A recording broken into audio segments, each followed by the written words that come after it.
It is England week. Twickenham is on the horizon, and we have plenty to get into on tonight's episode of the Left Wing podcast. Ireland had just enough to get over the line against Italy in the Aviva Stadium last Saturday, but Andy Farrell's side will have to be a lot better this weekend, even though England were upset by Scotland in Murrayfield on Saturday, kind of blowing the Six Nations wide open to some degree. Will Slattery here with you as always. Our rugby coverage on the Left Wing podcast is sponsored by Energia. Energia sponsors rugby in Ireland at all levels at grassroots with the Energia AIL and is official energy partner to Leinster, Connacht and the Irish men's and women's teams. To learn more about Energia's rugby partnerships and find out about their exclusive home energy offer for rugby fans, you can visit energia.ie/rugby. And I'm delighted to be joined for our chat tonight by Luke Fitzgerald. As always, Luke, how are you? Good, Will. How are you? Doing very well, thanks. Also delighted to be joined by Cian Tracey, just back from Ireland duty today. Cian, how are things? Good, Will. Hey, Luke. How are things? All well? Yeah, can't complain on our end. Although we do have some show news that I'd like to share with people before we kick off into the real rugby chat. Some people might have seen this clip already. I feel like it's an indication that we've made it as a podcast, Luke. Richard Cooper of Après Match fame, doing impressions of very famous people as he's wont to do. And he came across this little number he's been rehearsing. But I've been listening to the Left Wing and Will Slattery on the Left Wing. He's kind of always really, I don't know what Ireland were up to against France. I mean, would somebody explain to me why they couldn't catch a ball? Every time they kicked up the air, they couldn't catch it. And Luke, I mean, what did you think, Luke, of the way? What do you think of Ireland's performance, Luke? First of all. That's a tough one, Will, to be fair. Who came out of that worse, Luke, do you think, me or you? He definitely tried to do me worse. But his impression of you, I think, was very good. I gave it to the wife. Thought the wife would love to see that. She loved that now when you sent it on to me.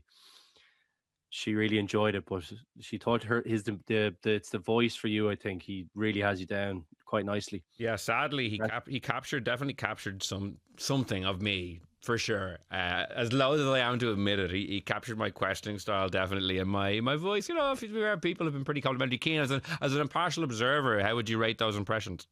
I'm just glad I escaped it. Maybe it doesn't stretch to the Limerick accent or whatever it is, but I thought it was top notch. Will, when I heard it, I wasn't sure if I was listening to the real Will Slattery, so top marks to Richard Cooper. All right. Yeah, we should definitely get him on at some stage and get him just to do the introduction, and then let's see how long it takes for people to realise that me and Luke aren't even here. It's just Richard doing it the entire time.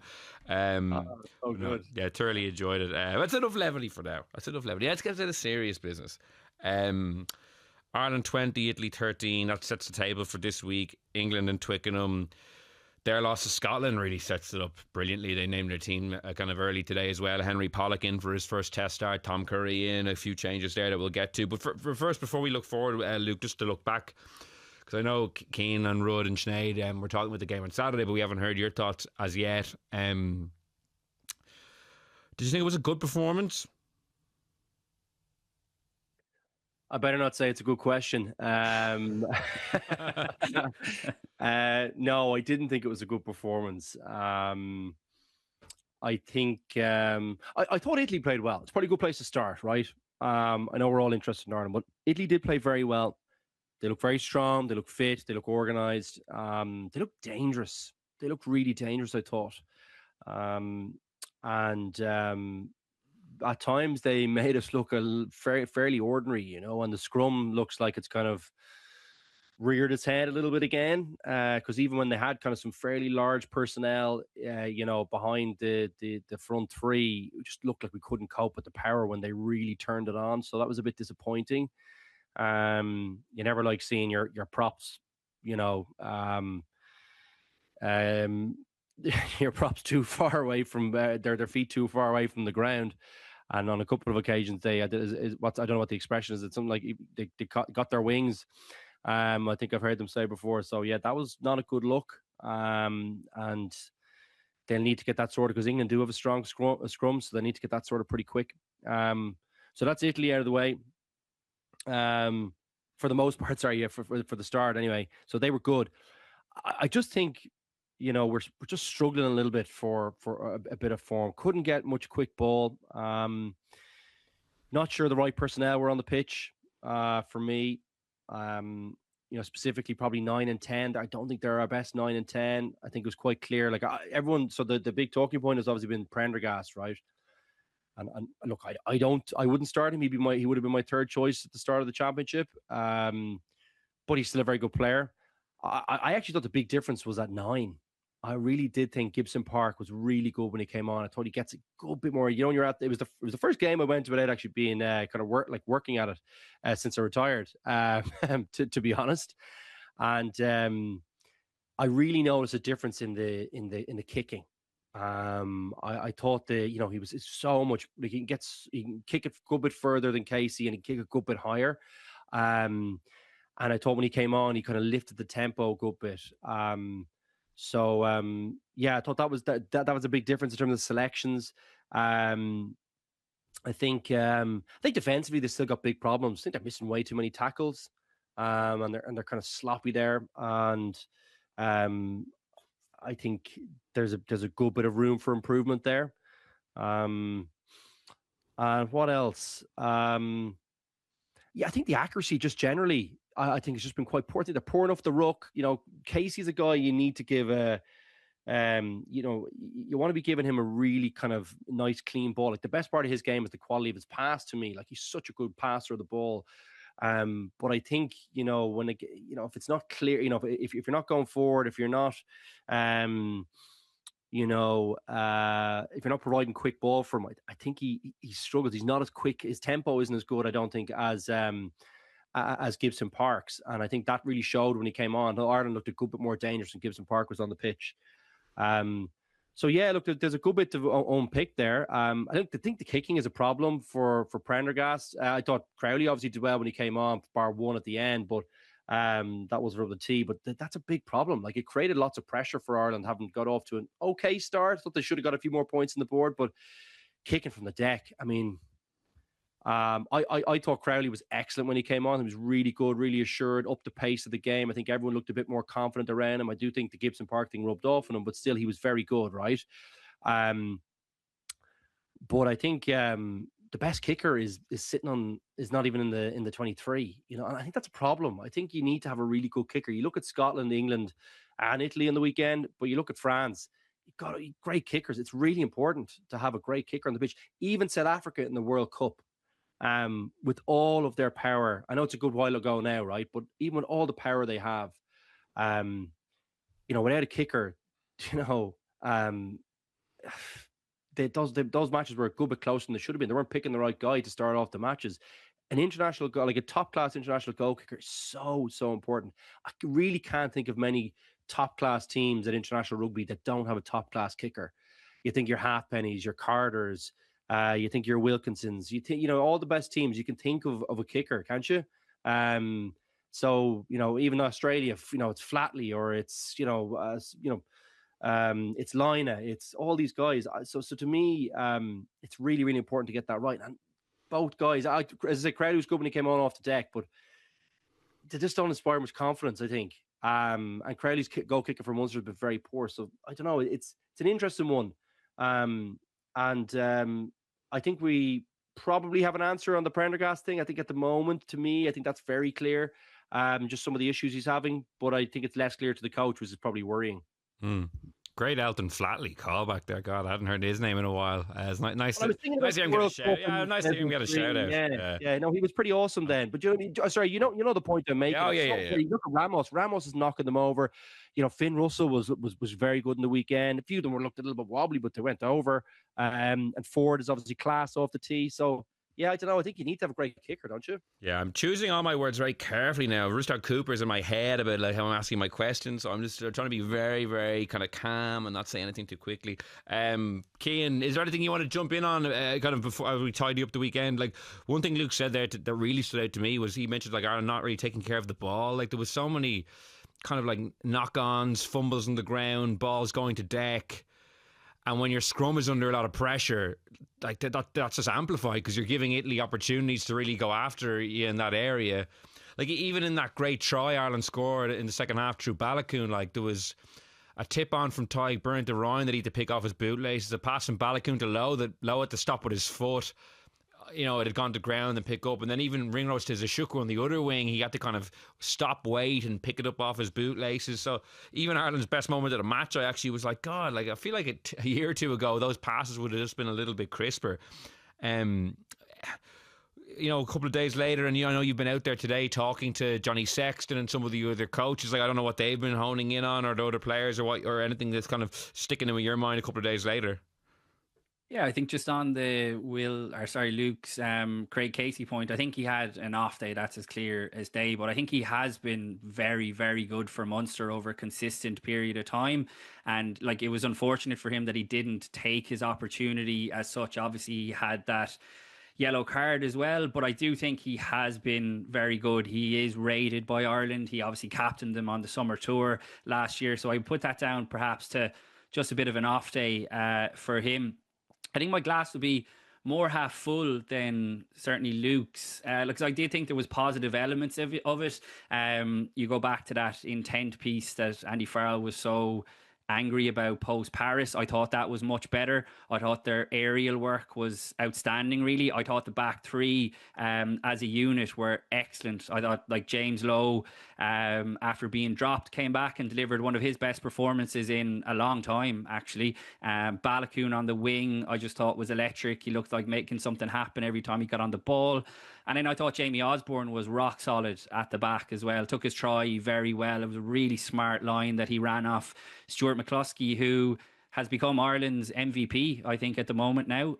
A brilliant story at 33, going back to Twickenham this weekend, where it all started and very nearly ended for him 10 years ago when he got his first cap. And, you know, there was a bit of a looseness to his play that Joe Schmidt felt. Whereas now, he's been encouraged to offload the ball under Andy Farrell, and I think it's brilliant because it's adding a different dynamic to the Irish attack, and players now like Osborne are starting to feed off it. I thought Osborne's try was excellent. I understand the point you're making, Will, about a couple of the passes in the build-up to Balakoon's try, but I did think it was an excellent Ireland try as well, and it showed that they are still relatively comfortable in multi-phase attack. I was glad to see they hadn't gone away from that, and I think Luke is right to sort of start off by acknowledging how well Italy played, because like, this isn't the Italian team of old that, you know, you're going to put 40, 50 points on. And I thought they were excellent, and actually they would have been the ones coming away from that game thinking that there was a shot at history on the cards there. Obviously the scrum was a major issue. I agree, the looseness in terms of not looking after the ball, but it wasn't quite the response I think that Andy Farrell would have wanted post Paris, but it was definitely a step in the right direction. And look, I know we're going to get on and talk about this weekend, but it's going to have to be a much bigger step in the right direction going to Twickenham this weekend.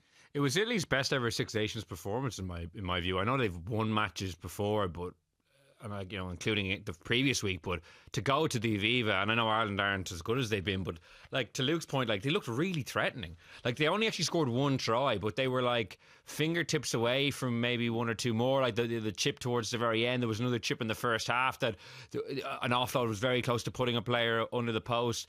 You know, I think Osborne and Balakoon combined to put someone in touch in the left wing in the second half as well, like very near the line. Forward pass as well. Yeah, the forward pass. Like that was a lovely bit. I'm amazed the forward pass wasn't the first thing in your mind. That was an unbelievable bit of play. Yeah. A terrible defence by Ireland. But I think we were lucky enough. Like just at the game, I was relieved we got out of there with the win. I didn't. They looked more threatening. They They looked more threatening in a lot of instances. Like I know Ireland outscored them 3-1, but Italy had a lot of opportunities, and they had a lot of kind of just good carries and positive play. And towards the end, like Ireland were hanging on at the end at home to Italy, which is not something we've ever seen before. So it was kind of I get the point that Italy were really good, but it's still, have Ireland fallen that much as well that like they're holding on at home to Italy at the end of a game, and should that be acceptable? Not to me, I don't think. You know, I still thought there was plenty of quality there for the Irish team to kind of beat them well. I think they probably had a few opportunities. I thought they got off to a pretty decent start in the game, actually. If they'd just been a little bit more accurate and taken a couple more opportunities, if they'd got their kicks. I thought they, that would have given them a little bit of buffer. The Dan Sheehan tap. I'm actually so glad that was called as a penalty. So am I. I was saying it in the stand at the time. I was like, that was definitely wrong against Australia. The Aussie. Yeah, I was glad to see that whistled. It was really daft of him to do it again. I thought he was lucky to get away with it in the summer with the Lions. I thought it was really. You say that, Cian, though, but like the Chiefs did it in the Super Rugby that morning, and it was allowed. So obviously there's miscommunications going on. They came back, Will, didn't they? And they said, "Did you see that?" After the fact, they did, but the try stood at the time, like so. I saw it was Tupavoy, wasn't it? Yeah. So it was a grey area, as Luke said in the Lions tour, that like didn't look right. Yeah. And then I was glad that Ollie Davidson made that call, but that wasn't a grey area to me. Well, like he jumped over a tackle. Like to me, that is like 100% a. I couldn't believe it at the time. I think I was watching it next to. It's actually really random. I was watching it next to Jamie Heaslip, and I was like weirdly in where we were in Riverview actually, and I remember thinking that we were just both saying that looked wrong. Classic Leinster hangout. Classic Leinster players hangout. The kids were in there, so we were kind of watching it on the big screen. Where we're like, that can't be right. So, I think a bit of common sense prevailed. I'm surprised that they had to go and did they make some kind of amendment to the rule? I heard something, was it Morgan Turinuri and someone else were talking about it on Aussie I think was it Aussie Television they were talking about it or something that back in the summer. So and they were kind of said that they had made some kind of amendment to the rule to clarify it, so it's not a grey area anymore. But like, it's not right. You can't jump over a tackle. You never could. I guess the grey area was that like you're allowed dive, active scoring. Yeah, but so that's where it came a little bit of.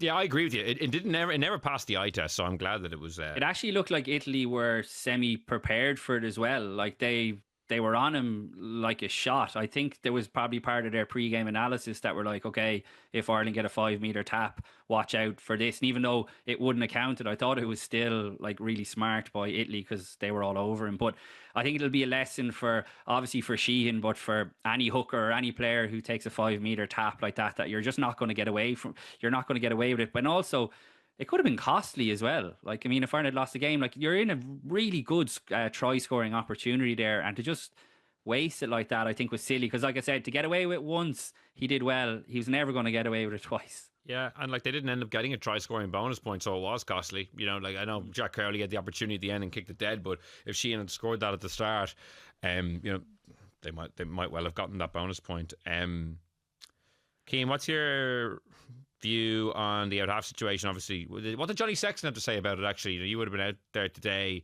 Obviously, everyone's very intrigued to know what he thinks. What was he saying about who might start, the performances at the weekend?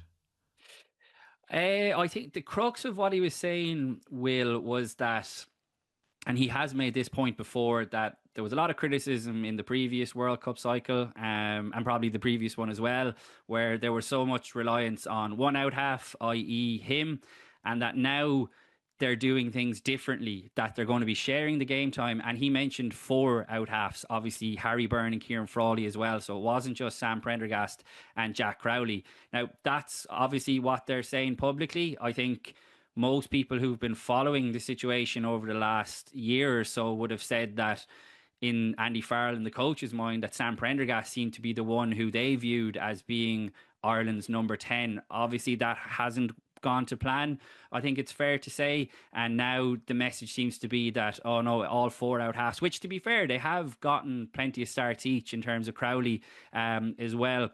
My sense of this weekend, look, from talking to Johnny Sexton as well, but I wouldn't even have to speak to him today. I'd be shocked if Jack Crowley isn't going to start this weekend. I think if you listen to the way Andy Farrell was speaking about Jack Crowley after the game on Saturday, I think he was sort of paving the way to pump up his tyres a little bit, which he hasn't always done in the past. It's been kind of more on Sam Prendergast. Look, obviously he had another tough day at the office, Sam Prendergast. The kicking, like, whatever about other aspects of your play, but when you're not making your goals, particularly the one in front of the post, I think you are going to pay a price for that. And I think they have a big call also to make now this weekend, Will, on the bench, because my sense is that Ireland will probably go 6-2 again. And if they do, I'm not sure Sam Prendergast is going to be on the bench because I just don't think he covers enough positions to be that 6'2".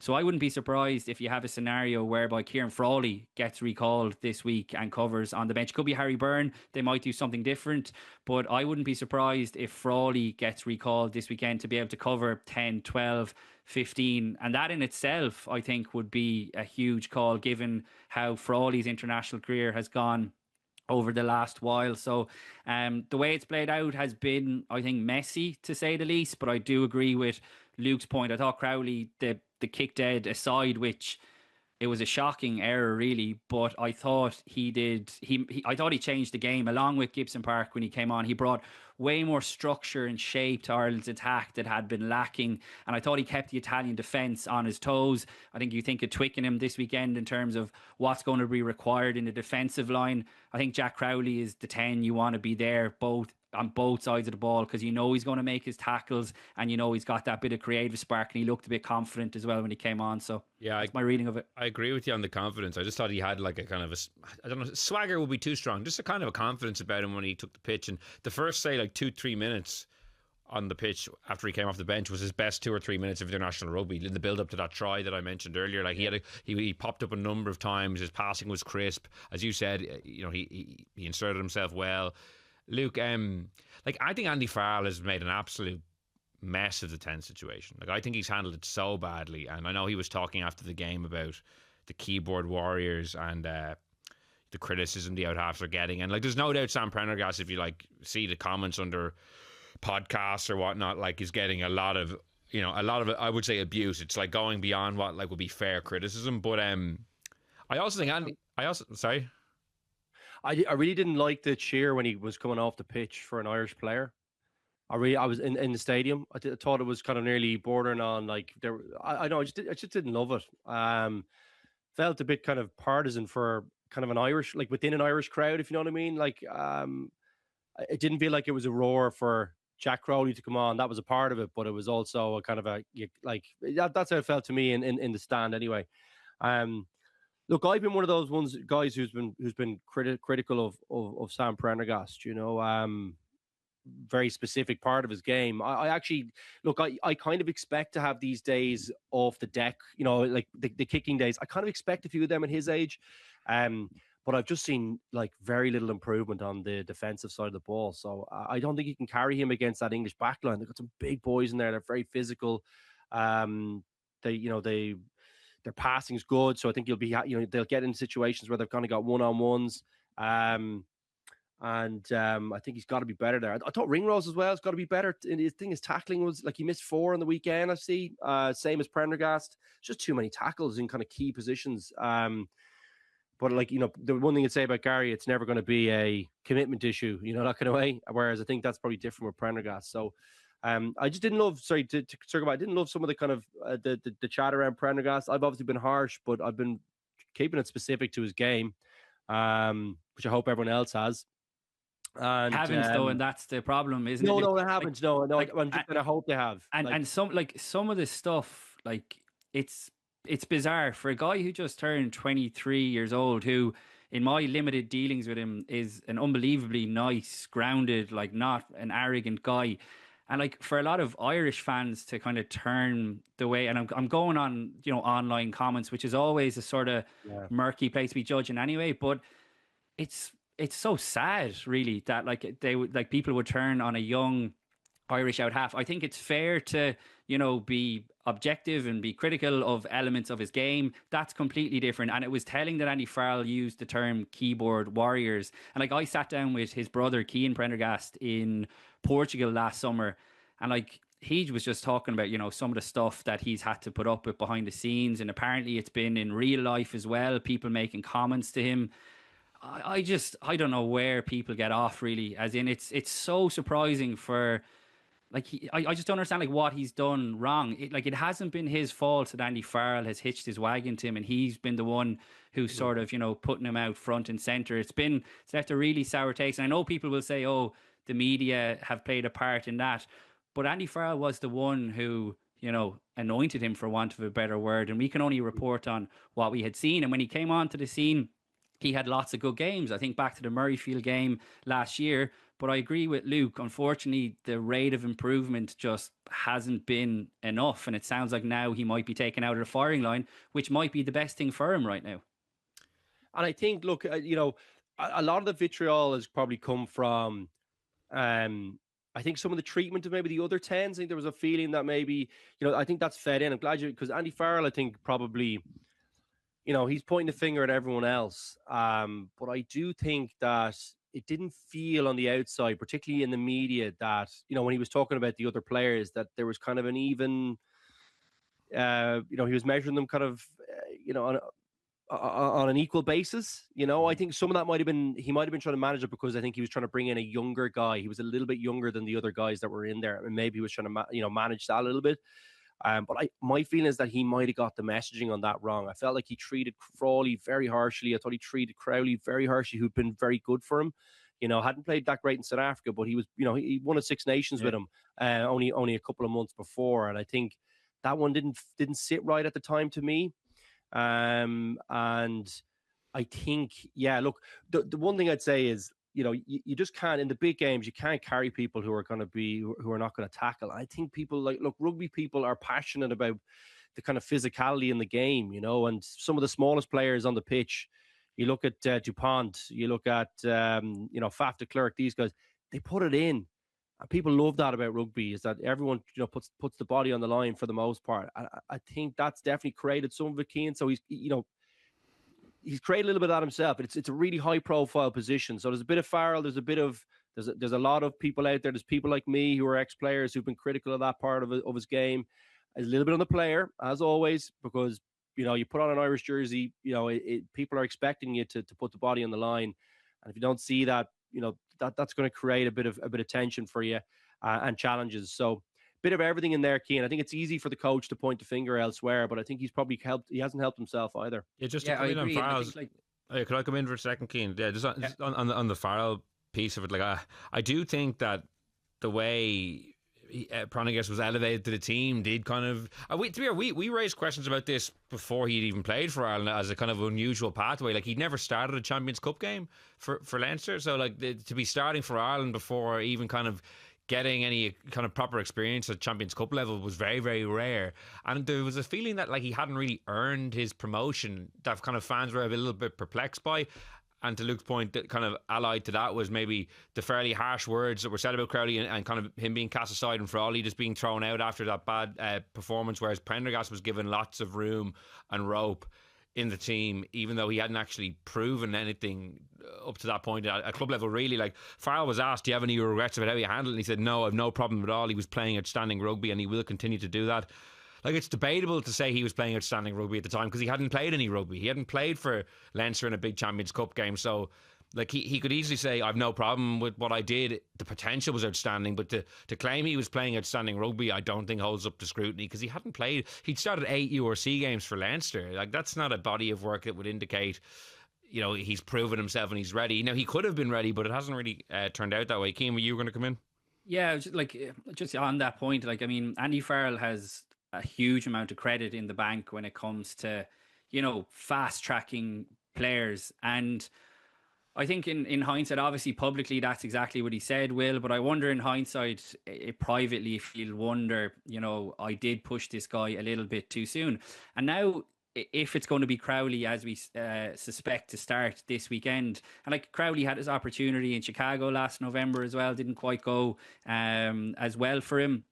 But Crowley is no mug, and he will have understood and read the tea leaves over the last year in terms of how much Andy Farrell and Ireland were pushing Sam Prendergast to become the next out half. And I think Jack Crowley has suffered because of that. I think his form has been up and down. I think it's fair to say with Munster. I think it has been up and down for Ireland as well. And now they're going back to him this weekend. And I don't know obviously what the messages have been privately, but now they're potentially going back to him this weekend saying, look, no, you're our guy to lead us forward. And I remember, I'm pretty sure there's a line in Johnny Sexton's book about, the uncertainty around 10 when you are 10 can be really destabilizing, really. You want to know that you're the man. You want to know that the coach has full faith in you. And I think that Jack Crowley, when he looks over the last year, would struggle to think that Andy Farrell had full faith in him. So it's a big ask, I think, for him now to be, the arm around the shoulder, say, you're our guy. But that's exactly what he's going to have to do, because I think the door is wide open now again to claim the jersey. But the bottom line from Crowley's perspective is he didn't play well enough. So, like, while I disagree with how maybe Prendergast was promoted, like, Crowley just simply hasn't been good enough. So, like, any kind of huge Jack Crowley supporter out there, I think would have to admit that as well. Like, so there's an opportunity there. Like, so what Sexton said to you today and to the media today about sharing game time, that's, to some degree, I don't believe it, because if one guy was playing really, really well, I don't think he'd be rotated out of the team. The fact that it's the reason the game time might be shared is because no one is standing up and grabbing it. That's why it's such a great opportunity for Jack Crowley this weekend, provided he does get selected. The one thing I'd say as well, just on Johnny's point, like everyone wants to feel like they're trusted by the coach.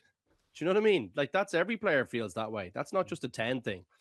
I think where, to me, it's most relevant is probably, when the team isn't playing well, having the little bit, it's the kind of more the timing things for the team. To me, look, no player deserves to, like, to kind of ties in with Will's point, your play makes you indispensable to the team and gets you in the team all the time. Johnny Sexton had that with consistent play. It took him a while to get it, but he had to fight through that. And these guys are going to have to fight through that for the next period, just like he did with Raj, just like Raj did with Humps, just like all those guys have done in previous years to get us to that place where you have someone who's comfortable. The problem is it's getting pretty close now to when we kind of have to hitch our wagon to someone. I don't think it's ideal to go into a championship not knowing who your starting 10 is. I think that causes problems for you. And I don't think either one of them are good enough. It's not like a Finn Russell, George Ford, Farrell type scenario in England where you kind of have three absolute outstanding 10s. Do you know what I mean? It's not like there's someone coming in, you're not really losing that much. You're kind of getting a different type of game, but they're all outstanding experienced players. Whereas I think we're probably still not as far down to be in that position to kind of pick whoever we want based on who we're playing or something like that. So I'd love someone to kind of go head and shoulders above. Problem is, how will Crowley's kicking stand up this weekend in Twickenham if it is him? Like, that's been the big talking point for me. What I was pleased about was I thought he really used the guys around him really well on the weekend when he came on the pitch. That's, to me, has been a big problem for him with Munster at points, is that he's actually been really successful with ball in hand. He's been one of Munster's most dangerous players with ball in hand. But that's not really what you want out of your 10, and that doesn't work for you at international rugby. 9 and 10's job, 95% of the time, is to just play the first pass they see, get the team in good shape. I thought he did that really well when he came on. That looked like energy to me. That felt like a guy who just simplified it and just got the ball out of his hands, trusted that the opportunities will come his way and he'll be able to take them when they come.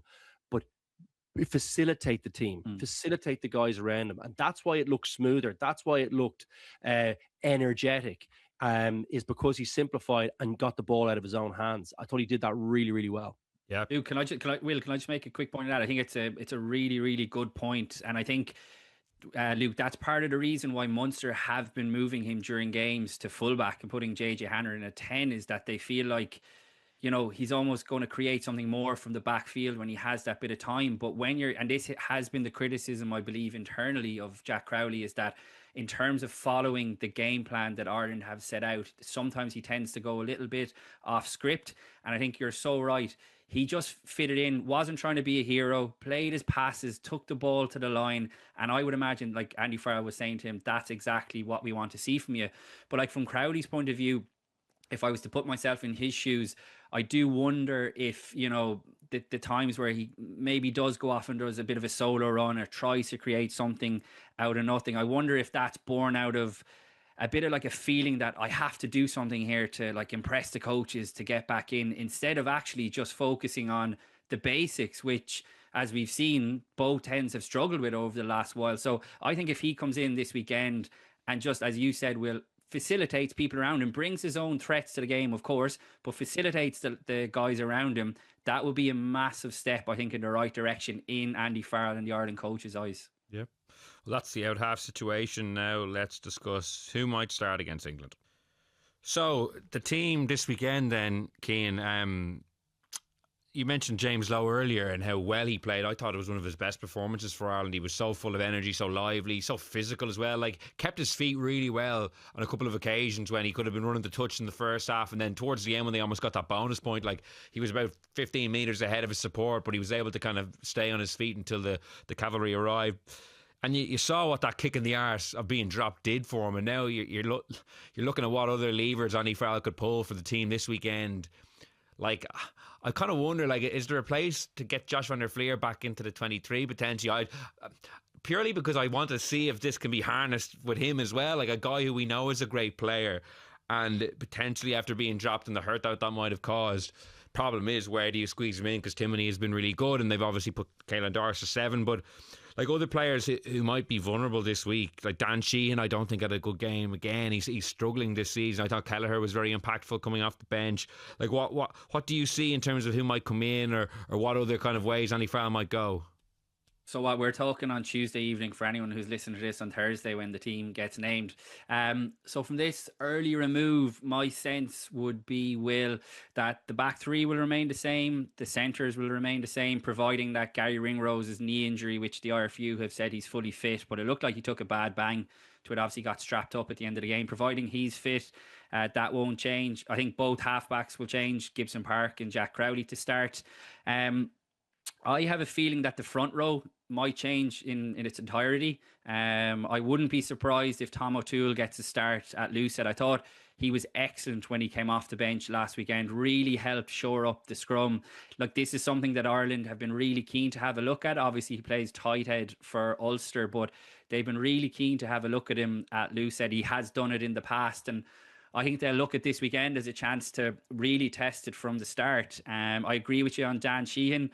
I mean, it just hasn't been playing well at all. I don't know if it's a Lions hangover or what, and I agree with you. I think Kelleher was very good. He's the better scrummager by all accounts, so that might help with the scrum. I would imagine Tyg Furlong comes back in to start.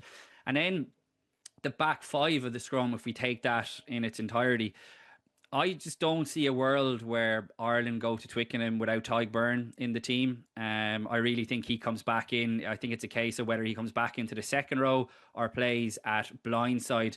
Now, I think James Ryan was quietly one of Ireland's best players, I thought, last weekend. I thought he was outstanding. And I think you need, when James Ryan is at his best playing on the edge, I think you need a bit of that in Twickenham.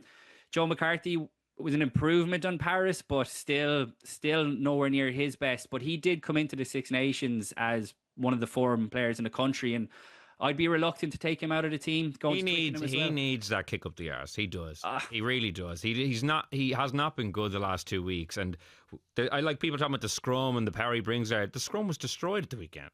So, what? Like, on what basis is that? How is that like a be all end all of him being in the team? The scrum was destroyed. He's not playing well. You listed off two really good second rows there. Joe McCarthy on the bench with a point to prove. Like, a Byrne and Gibson Park were brilliant off the bench after maybe getting that little.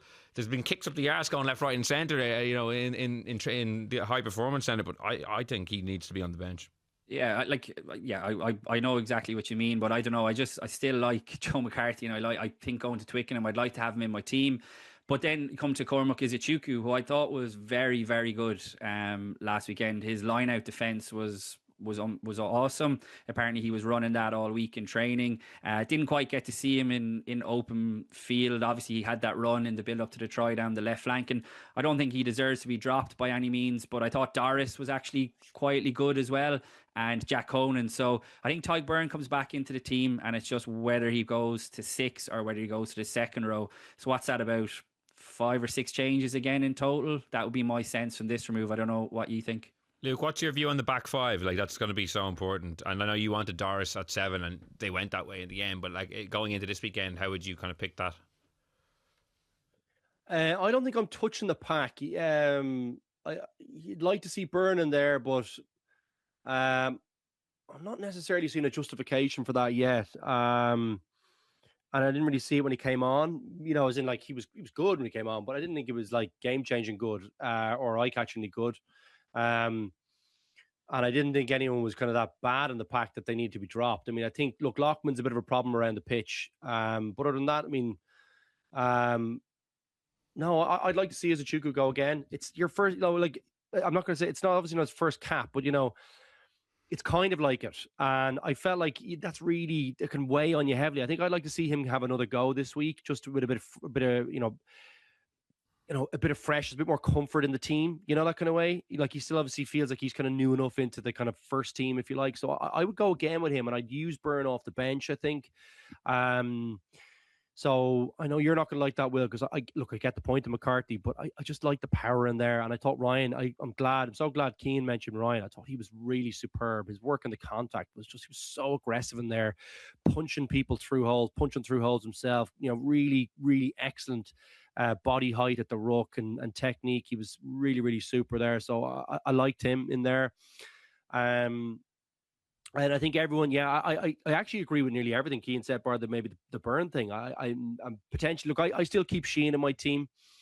What do you make of how he's playing? Do you not think a little bit flat still? Yeah, I think we're not seeing that kind of power game yet. I'd give him one more go against England. I think I'm not inclined to drop him yet. I think he's still outstanding and showed some glimpses of that, as I said before, the Six Nations with Leinster.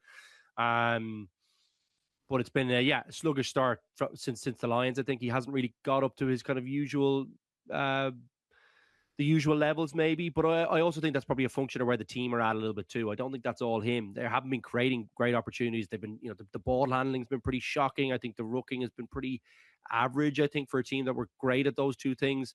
So it's hard to really gauge like the best part of his game, which is ball in hand, because we just haven't seen a huge amount of that, to be honest with you, Will. So I'd be inclined to give the team a go again, focus on the basics and try and get them right, try and get the ball in his hand a little bit more.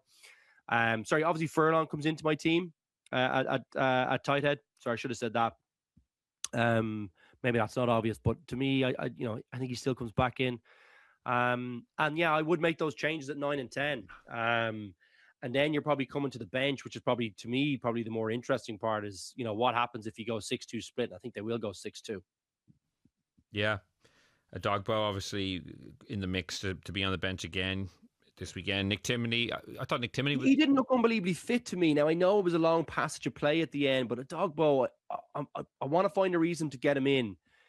But I just didn't. There was one where he was kind of really looked like he was slugging it at the end, the poor guy, like he's gasping for air. Now, look, that can happen for his cap, nerves, all that kind of stuff.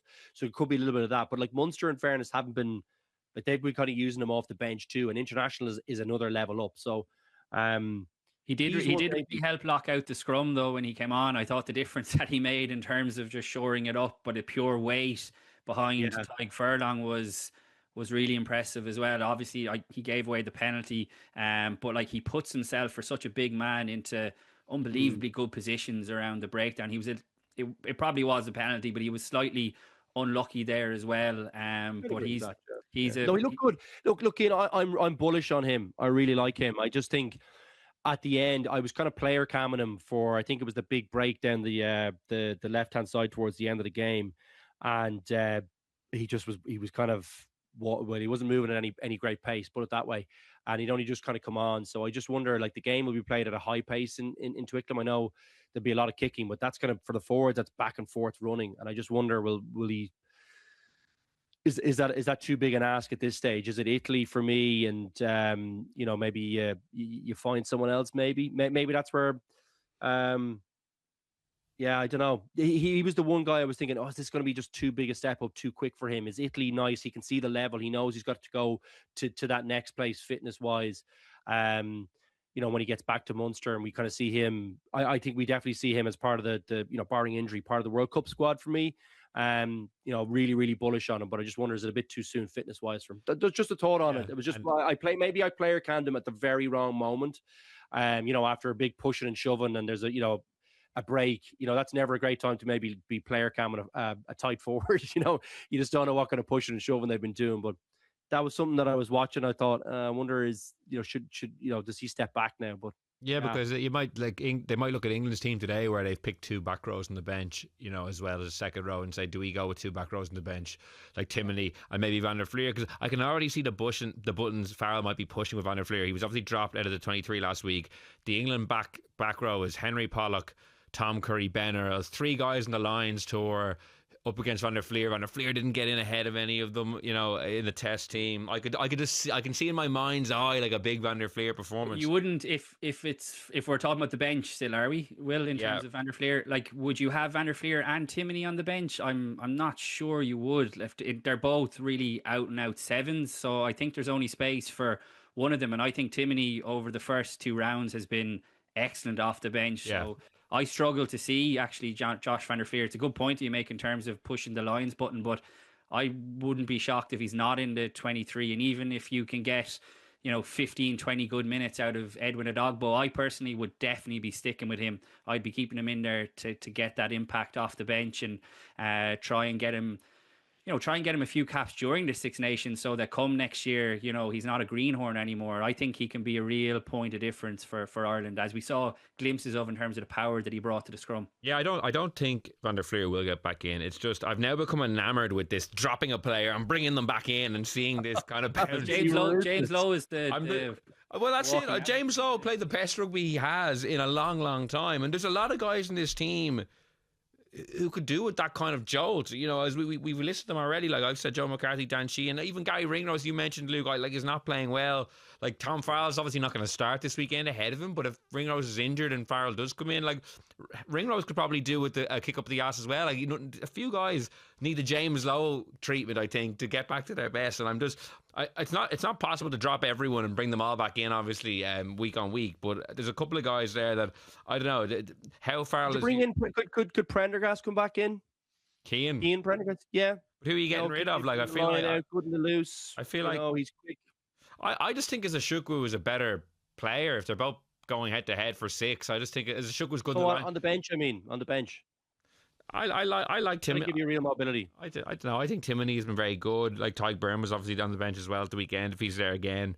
And I suppose the Dogbo would be the guy you're obviously replacing. Dogbo would be handy, lads, as well, because like if you look at the makeup of England and you know what their approach is going to be in terms of kick heavy, you'd imagine will be a few knock-ons and there'll be plenty of scrums, and England will feel like they can get after Ireland in the scrum given what Italy did off the back of what South Africa did back in November. So I think having a guy like a Dogbo on the bench, you know, in case everything goes wrong at the scrum, would be a nice safety net to have for him just to come in and shore that up.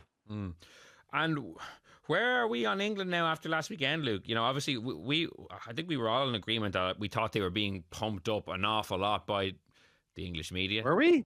Were we all? Well, I definitely thought they were being pumped up. What are you claiming? I thought they were good. I've been saying to everyone that I thought they were very overrated. Okay. We'll have to check the tape on that one. On the Helix, at the Helix, I think I said it as well. Ian Madigan was the one pushing England. I think I definitely. Okay. Well, maybe that's the case, because I remember I was very clear on not being as look, definite improvement, but I just wasn't sure they were as far along as they thought they were. There's a school of thought that them losing to Scotland makes it more difficult for Ireland because they've gotten another kick up the arse. It's gone across the RSC. People are being kicked up the arse over there as well. But I actually think it makes Ireland's assignment easier. I think England feeling confident about themselves at Twickenham would have made it even maybe more difficult. I actually think they'll be doubting themselves this week and doubting their progress. Always remember Owen Redden saying the week playing the English teams never pump their tires up. Because they, an Irish, with an Irish team, you want to be so careful. You don't say, there's no slight in there. There's no kind of patronizing kind of, all this. You be so careful what you say with a team like that, because, when they're the underdog, they're really, really dangerous. England, the complete opposite. Never pump the tires. If they're in their pomp, if they're feeling on top, if they feel they can bully you, if they think they're great, I agree with you. I think they play an awful lot better. They're good being the kind of front runner. So yeah, I probably agree. Look, I will say there's, from an emotional pitch, there's probably a few things that, I'd say you see an improvement from last week. Definitely. I think, Toje's 100 cap, that's kind of, that'll get the team to an emotional pitch. So I would imagine there'd be a good atmosphere in Twickenham. I think the team will want to do well, because they want to improve from last week, but also for Toje, he's a bit of a talisman for them. So there's a bit of that going on. But look, Ireland are also in that position. I think they need to improve from you know from the match. I thought it was a really close shave against Italy, and I think they're better than that. I think they need to show that, and I think they will continue to improve throughout the championship. I think this might be a stretch for them, but I still expect this to be a very tight game and Ireland to put up a massive fight. I think both teams look like England looked sloppy on the weekend, but they looked completely, out of sorts out in the wide channels. I mean, if you can get the ball out there, you will cause them trouble. I mean, Scotland shredded them. I mean, there was guys doing a Rundle at times looked completely lost, like turning his back on players, like kind of like really, really weird stuff. And looked like he could be got at. And I thought, England just generally out wide look poor defensively. I still think they have power. You can see the power that they have. If you do not stop them at source from a defensive perspective, when they have that momentum, George Ford can still pick you apart, and they still have plenty of threat behind the scrum. And I think they're big ball carriers. They've got some real power there. So you have got to contain them. You've got to be on it defensively. Ireland cannot put in the same defensive performance they put in against Italy, against England. They will get pulverized, and I think they'll get picked apart by what is still a great 10 in my mind. I always think Ford, look, he's a small guy, and he makes his tackles, but I always think, he's never going to be one of the greats for that for me. But from an attacking perspective, I mean, wow, like when he's humming, he's really, really hard to stop, and he generally picks the right options, 95% of the time. Top class operator. So I think this is a tight one, but I think it's still a massive ask, and both teams will need to be better than last week if they want to come out on the right side. Yeah, Cian, what's your assessment? I said the England team was named earlier. 3 changes: Tom Curry and Henry Pollock into the back row, Guy Pepper and Sam Underhill go to the bench, and then 1 change in the back line. Ollie Lawrence comes in to the centre, Tom Roebuck is dropped, and Tommy Freeman moves from 13 to the right wing, where people, I think the consensus is that people think he's probably better there. Better defensively, Will, as well. Yeah, I think. Obviously, got the aerial threat as well. I don't know. All of a sudden, like the England team doesn't look quite as formidable. Like looking at that bench, like it doesn't, like the PAM squad, which was getting so heralded in November and at the start of the Six Nations. He's kind of like swapped that around to kind of beef up the starting team, and all of a sudden it doesn't look quite as formidable coming off the bench. And where Ireland might even have the edge in the bench, and the bench has been very good for Ireland the first 2 weeks. Albeit you'd rather maybe the starting team picked up the slack a little more. What's your assessment on England heading into Saturday? Yeah, I see they've changed both of their backs on the bench as well. Jack Van Poortvliet and Marcus Smith are in instead of Ben Spencer and Finn Smith. I know Borthwick got a lot of stick for not having Marcus Smith on the bench last week in terms of that 6-2. But I think Ollie Lawrence coming back in at 13, he's a class player. And I think they lacked a bit of punch last week against Scotland. And look, Fraser Dingwall isn't necessarily going to give you that, but he's a great facilitator. And if he can get Ollie Lawrence into the game outside of him, I think Freeman still looks more comfortable on the wing. And look, we know how dangerous he's been, whether it's been for Northampton or for the Lions over the last while. But I think Scotland showed certainly what my perception of this English team is that when the kicking game or in the aerial game doesn't work, like what else do they have in their armory? And like Borthwick went and got Lee Blackett, the attack coach from Bath, and I was thinking, wow, this is a really progressive step, because I think like the work that Blackett had done with Bath in terms of the attack had been exceptional with the style of play that Bath were playing. But like, struggling to see the impact of Lee Blackett, because we're still playing Borthwick ball, for want of a better term, and when it works it's bloody effective, as their 12-game winning run showed. But I think I'd be optimistic from an Irish point of view. Particularly, I go back to one of the very first points I made at the start of our chat. The Irish back three was excellent in the air last weekend against an Italian team who, by the way, like were very good in the air against Scotland the previous week. So I'd imagine that they'll be full of confidence as well, that they can handle what England are going to throw at them, because for all the changes that they've made, I don't see them tactically going to be playing a different game plan. And I think if Ireland are able to withstand that, obviously the scrum would be the big concern for me from an Irish point of view. But if Ireland can, hold their own as they did in Paris, unbelievably well, held their own, if they can do that and manage the aerial game and the scraps, of course, on the ground off the back of that, I give Ireland a very good chance, lads, of getting a win this weekend. I think I'd be fearful of a potential English backlash. I'm not sure if last weekend's result was a good thing from an Irish point of view. I think Luke's point about Maro Itoje's 100 cap is spot on as well. That will be a massive driver for them. But I don't know. I'm bullish enough, and I have been, to be honest, since the start of Six Nations, about Ireland potentially causing a bit of an ambush this weekend. Yeah, I'm definitely thinking a lot differently about the game than I did, say, after Paris and England looking very good week one. I think it will be very, very close. I think it'll be a good game. Even the kicking point you made there, Cian, like there was one moment early on in the game, shows, I don't know if you say it shows the limitations, but definitely shows like the potential pitfalls. Is that like England got up, beach volleyballed it back on their own side, but it went straight to Tui Pilatu, who was just kind of loitering there, and he kicked it downfield, and all of a sudden Scotland were in for a score. Like, when you're jumping up and smacking it back as hard as you can, no matter how well drilled you are around getting scraps, there is like a degree of randomness to where that ball could end up. Like, so your good drilling can only get you so far, and if that's the central tenet of Borthwick ball, I love saying Borthwick ball as well. It's a fun thing. It's a fun phrase to say. If that's the central tenet of Borthwick ball, it's not as kind of, you can't kind of manage the variables as well as you can in maybe other systems of play. Could I come in on that? It's a really good point. Something that I noticed during the Scotland game. I'd love to get your thoughts on this, Luke. For anyone that wants to see it, I actually put a video up of it on my Twitter. It was on half an hour. So basically, George Ford puts up a massive bomb, and Tom Roebuck goes chasing after it, and he goes up for the aerial battle with Finn Russell, and to me does not make a genuine attempt to catch the ball whatsoever. But what he does is he sticks out his right hand and he quite blatantly knocks the ball on.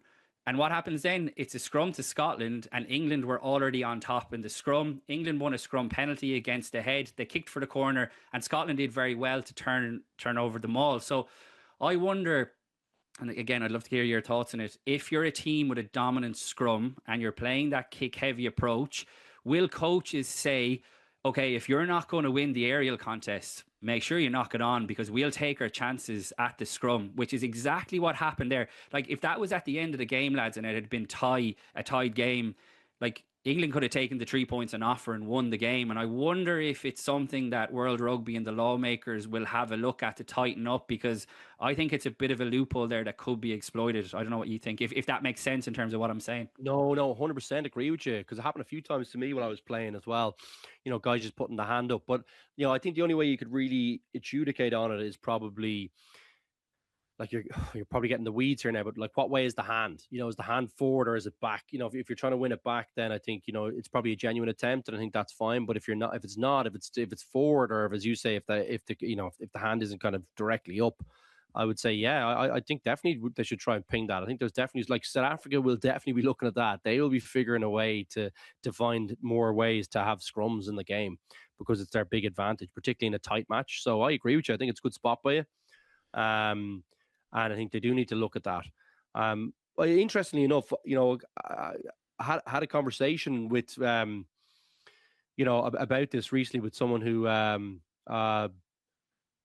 someone who's involved with the Irish team, put it that way. One of the coaching staff. We were discussing it, and we were talking about the technique in Paris, you know, and he asked, because he was asking my opinion about it. And I think it's actually, you know, you're way better going up to try and catch it, even if you're the attacker rather than the defender. So if you're not the person receiving the ball, I think if you're the person who's going to try and retrieve the ball from your kick, you are way better off. It's a way stronger position in the air to be going to try and catch it rather than to tap it back. If you think about your body and what kind of position you're in, how much stronger you are, it's way easier to dominate the space if you're going to catch. And I had felt like in the Ireland-France match that Ireland were going up to tap way too many balls back rather than trying to dominate that space under the ball by trying to catch it. So I never liked the tactic. It's kind of spoiling. To be honest with you, I think you should be going to try and catch it, but I also think it's a better position to be in to try and catch it. So yeah, it's an interesting catch, Cian. I think they should try and ping it when people are using it kind of maliciously. And like, obviously, you know, it's hard. Like, it'll be hard to, like you said, to adjudicate on it. And I think some people thought when I put it up on my Twitter that I was saying, oh, like he was going just to deliberately knock it on. That's not what I'm saying at all. What I'm saying is if a chaser is going into an aerial contest and like at the last second feels they can't win it, is there a temptation to make sure they knock the ball on so that their team gets the scrum, if that makes sense? Definitely to make it messy. I think you're always, if you're not confident of it and you're not happy with your body position in there, that you're going to get up and time it quite nicely. I think the safest thing to do, like you don't want to do an Arundel where you end up under the ball, not in the air. Do you know what I mean? The best thing he could have done was just even do it, because if you think about it, you're in a way stronger position even when you're on the ground, kind of in this position looking up. Whereas, if he had even just put the hand up there, he wouldn't have done as much damage. His body's not in the same position to do the damage, I don't think. And if he got his feet slightly off the ground, there would have been no yellow card, or no 20-minute red card, in that scenario. So I think you try and spoil a Cian. Definitely, you don't want to leave them have a clean take, but it's also a safer position to be in if you've misread it, if you've overrun it, for example, or if you're not going to get there. It's best to get up with one arm. Yeah, just my thoughts on it. Yeah, Cian, well, I agree with you. I think it's a good point because I since the last couple of years or the last 18 months when kicking has become so much more prevalent, I've always thought that like the defending team is at a bit of a disadvantage because like if you're waiting under a high ball, let's say Hugo Keenan or Jamie Osborne, you're not going to slap it back on your own side, like towards your own goal. That's just not going to be something you do. It would be too chaotic. Whereas, it's kind of like an unfair fight. Like the team kicking the ball can just go up and basically beach volleyball it back and like, look, we're not going to have the ball anyway. We might as well take a chance. Whereas the opposition kind of have to go with in good faith with two hands almost to catch the ball. So I think they should be very, very punitive about people going with one hand to slap it and knocking it on. I think it should be a penalty, just exactly as you said. Even if they're not deliberately doing it, if you're going up to slap the ball back, that's not a rugby play in my opinion. Like that's just kind of a sloppy. There's some skill to it, Will. If you, so for example, kind of just to put the counter argument in terms of slapping the ball on. Now it's a different scenario because it's a pass, but Finn Russell does it for the Scotland try. He taps the ball on, so he kind of if you think about some of the great plays, but I'm trying to think of one now, but like. There's been times when someone has tapped something in to someone's, maybe not from a kick, but from a pass or something. So I think to say it's not a rugby play is probably not right. But I think you're making a really good point about, maybe that particular scenario. Like, are we encouraging people to be kicking from the halfway line? Because as you say, and rightly you say it, you get to tap you can tap the ball back, whereas the defending team can never tap that ball back towards their own line because there's no one behind them. Are we putting is it an unfair fight? It is. And that's what I think is a really good point. I haven't heard anyone say that. I watched a podcast. I came across it on YouTube. It was like Conrad Smith and it was someone else from the Rugby Players Association, the players, and it was Felix Jones had come on to discuss the new rules. It was like watching some sort of bloody Soviet propaganda from the 50s. Like Felix Jones talking about how this is a great game and the contest that everyone loves and people are actually loving it and I actually have the data to prove like that the contests are great. It's like, Felix, our eyes aren't lying to us. Like, you guys might love it in South Africa because you have the players to execute it well, but the scenarios I outlined there is not something I enjoy watching. So I think it should be like, okay, you can go up with one hand and if you win it back, fine, but you're running the risk that if you don't win it back, if you knock it forward, you're going to be penalised. I think that would be a way of at least making it a fair fight. So it shouldn't be a scrum anyway. And some of the contests are great when, as Luke says, like players go to catch the ball. Like I think a Louis Lina's catch in the build-up to Menincello's try against Scotland. Balakoon took a couple. James Lowe took a couple last week. When players go up and it's like a fair fight, for want of a better term, like I do love seeing that. Yeah. But I wonder, do you know what you could do, Will? I think a penalty is probably too harsh because it's only a slight advantage. You saw it worked against Ireland, for example, against France, where France, think about how many times France caught the ball or at least went to catch the ball and did a great job. I thought they dominated the space better. I wonder, would you give the defensive team an option to tap it rather, because that would also keep the pace of the game. Free kick, yeah. A free kick. I don't think a penalty is right for that. It's not a big enough advantage. It works against you sometimes, to be honest. I'm open. Yeah, I'm open to that. I don't think it needs. Yeah, a free kick. But a free kick would be fair. I think it would feel like it's punitive against South Africa. You know what I mean? Specifically, but it would have been punitive against, I suppose, Italy on the weekend. But I think if one of my pet hates is how long it takes to get set for a scrum. Yeah, if you were a neutral or you never watch rugby, watching guys picking mud out of their shoes while they get set for the third time drives me insane. I just don't know why they can't get it done way more quickly. It's way too slow. A quick tap would be better for the game. Yeah. In that scenario. Yeah, it's certainly one to watch. It's been an incident that kind of cropped up a fair bit as teams go to that style of play more and more often. That is all we have time for on this week's episode of the Left Wing Podcast, sponsored by Energia. We will be back next Tuesday to review Ireland versus England in O'Keen. Rudd and Sinead will be in Twickenham. There'll be a podcast on your feed on Saturday after the game. Lots to look forward to this weekend. So until next time, thanks so much for joining us, and goodbye.